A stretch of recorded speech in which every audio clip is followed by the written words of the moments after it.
আসসালামু আলাইকুম। আমি ডাক্তার মেহেদী হাসান। আশা করি সকলেই ভালো আছেন।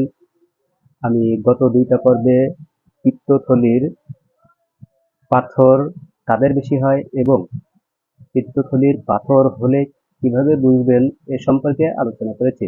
আমার আজকের পর্ব পিত্তথলির পাথর হলে কি চিকিৎসা আমরা করে থাকি, কি পরামর্শ আমরা দিয়ে থাকি। পিত্তথলি নিয়ে আজকে আমার শেষ পর্ব।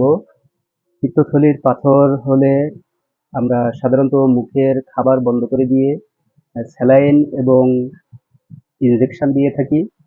মূলত পিত্তথলির পাথরের চিকিৎসা হলো অপারেশন। সাময়িকভাবে আমরা তার সিমটম গুলো রিলিভ করার জন্য আমরা কিছু ঔষধপত্র আমরা দিয়ে থাকি। পরবর্তীতে তাকে অপারেশনের কথা বলি।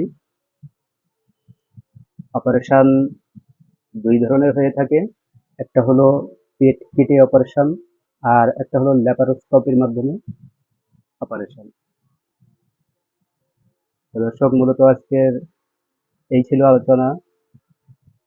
পিত্তথলি সম্পর্কে আমার ৩ টা টপিক আছে। পূর্বের ভিডিওগুলো যদি না দেখে থাকেন তাহলে স্ক্রিনে দেওয়া ভিডিও থাম্বনেইলে টাচ করুন এবং আমার পূর্বের ২ টা ভিডিও দেখুন। আশা করি পিত্তথলির সমস্যা সম্পর্কে সম্যক ধারণা লাভ করতে পারবেন। আজকের মতো বিদায় নিচ্ছি। আগামীতে আবারও নতুন কোনো টপিক নিয়ে আপনাদের সামনে আসবো। সে পর্যন্ত সকলে ভালো থাকবেন।